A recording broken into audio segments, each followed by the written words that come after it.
গণতন্ত্র হচ্ছে যে রাজনৈতিক দলগুলো আমরা সবাই মিলে করেছি একটা কমন ইস্যুতে, গণতন্ত্রের শত্রু এবং গণতন্ত্রের পক্ষে কথা বলা সংগঠন এবং মানুষকে নিরুদ্দেশ করছে, রক্তাক্ত করছে। এই ভয়ঙ্কর দানবীয় পরিস্থিতি থেকে মুক্তির জন্য যারা লড়াই করেছেন, বিভিন্ন রাজনৈতিক দল ছিল, ব্যক্তি ছিলেন, বুদ্ধিজীবীরা ছিলেন। তো এখন এই 5ই আগস্টের পরে স্ব রাজনৈতিক দল নিজস্ব চিন্তা চেতনা নিয়ে তারা সংগঠন করবেন, রাজনীতি করবেন, নির্বাচন করবেন। নির্বাচনের সময় কার সাথে কিভাবে জেট হবে সেটা দল নির্ধারণ করবে। কিন্তু কথা হলো যে ডিবেট এবং ডিসকাশন এটা তো চলবে। এটাই তো হচ্ছে গণতন্ত্রের সৌন্দর্য, এটা তো বিউটি অফ ডেমোক্রেসি, যে আমরা সমাজের মধ্যে নানা মতের মানুষ, আমরা আমাদের কর্মসূচি তুলে ধরবো, আমাদের নীতি তুলে ধরবো, অন্যের নীতির আমরা সমালোচনা করব। এর মধ্যে দিয়ে একটা গণতান্ত্রিক সমাজ বিনির্মাণ হবে। এভাবেই একটি রাষ্ট্রীয় গণতন্ত্রের বিকাশ হবে। এই জন্যই তো আমাদের লড়াই, এই জন্যই সংগ্রাম। কিন্তু সেটা সংঘাতের দিকে যাবে না, সেটা রক্তক্ষয়ী হবে না। সেটার চূড়ান্ত সমাধান দেবে নির্বাচনে জনগণ। জনগণ যার নীতিকে সমর্থন করবে তারা সরকার গঠন করবে।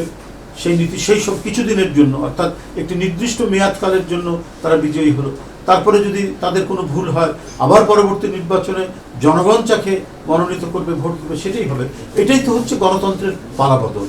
ডেমোক্রেসি ট্রায়াল এবং এররের মধ্যে দিয়ে এগিয়ে যায়। চূড়ান্ত তার এভলিউশন হয় হচ্ছে ট্রায়াল এবং এররের মধ্যে দিয়ে। তো এই যে পথ চলার গণতন্ত্র, এটাই বারবার ফ্যাসিস্টরা, ডিকটেটররা আটকে দিয়েছিল। আমাদের বিশ্বাস আগামীকালকের যে বৈঠক, এর মধ্যে দিয়ে আমাদের সেই জায়গাটি আমরা ফিরে আসতে চাই। সেই পথরেখা, আমরা সেই গণতন্ত্রের পথেই আমরা হেঁটে গিয়ে বাংলাদেশকে আগামী দিনে একটি সত্যিকারের প্রকৃত এবং যেটা চিরায়ত গণতন্ত্র বলে, সেই চিরায়ত গণতন্ত্রের পথে আমাদেরকে নিয়ে যাবে। তাতে আমাদের সমাজ যেমন একটি গণতান্ত্রিক সমাজে গঠিত হবে, আমাদের রাষ্ট্রও একটি গণতান্ত্রিক রাষ্ট্র হিসাবে বিকাশ লাভবে। এই অনানুষ্ঠানিক সংবাদ বিবরণী বা মত বিনিময়ে আপনাদের সাথে নতুন কোনো কথা নাই। দেশব্যাপী তো একটা মানে হাইপ যেটা চলছে, সেটা হচ্ছে সরকারের প্রধান উপদেষ্টা ডক্টর মোহাম্মদ ইউনূস সাহেবের সাথে বিএনপির ভারপ্রাপ্ত চেয়ারম্যান জনাব তারেক রহমানের বৈঠকের বিষয়টি হয়েছে। তো এটা জনপ্রত্যাশা তো রয়েছেই, যে কি কথা হয় সেখানে, কি বোঝাপড়া হয়, সংস্কার নিয়ে কি আলোচনা হয়, সামনের নির্বাচন কি হবে, কখন হবে, যে বিষয়গুলি এখন ডিসকোর্স সারা বাংলাদেশে, এগুলোর মানে একটা সমাধান বেরিয়ে আসবে বা এগুলো নিয়ে একটা মূল বার্তা সেখান থেকে আসবে, এই প্রত্যাশা মানুষ করছে। তো আমাদেরও সেই প্রত্যাশা। এটা খুবই উচ্চ পর্যায়ের একটি বৈঠক। জনপ্রত্যাশা হচ্ছে এই বৈঠকটি অত্যন্ত জরুরি ছিল এবং সেটি হচ্ছে, আমরা আশা করি যে 5ই আগস্ট উত্তর যে রাজনীতি, সেই রাজনীতিতে আমাদের প্রধান যে অঙ্গীকার, সেই অঙ্গীকার হচ্ছে আমরা একটা গণতন্ত্রের স্থায়ী রূপ দিতে চাই।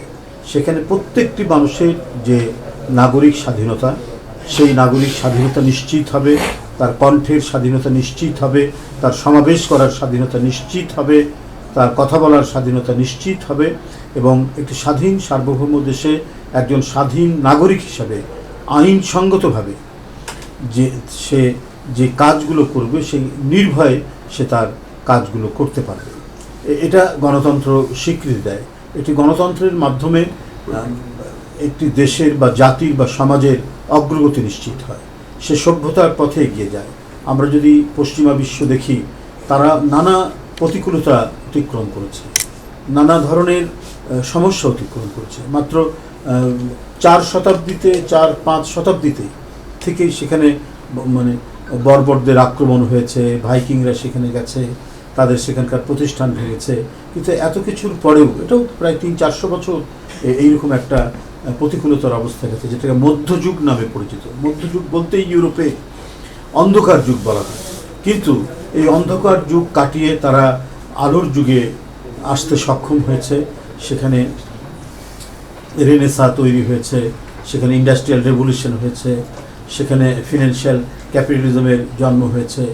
এইভাবে আস্তে আস্তে ক্রমান্বয়ে আমরা ঊনবিংশ শতাব্দী, বিংশ শতাব্দী দেখেছি, এখন একবিংশ শতাব্দীতে এসে আমরা দেখছি তাদের গণতন্ত্র কত মজবুত। সেখানকার অভ্যন্তরীণ রাজনৈতিক বিভিন্ন মতাদর্শগত যে সংগ্রাম, সেই সংগ্রাম তারা মিটিয়ে ফেলে আলাপ আলোচনার ভিত্তিতে বা জনগণের সংখ্যাগরিষ্ঠ ভোটের মাধ্যমে, সেখানে দেখেছি। তো আমরা সেই ধরনের একটি ঐতিহ্যবাহী এবং ক্লাসিক্যাল গণতন্ত্র আমাদের দেশে প্রতিষ্ঠা করার জন্য আমাদেরকে এখনও অনেক খড়কুটো পুরোতে হচ্ছে।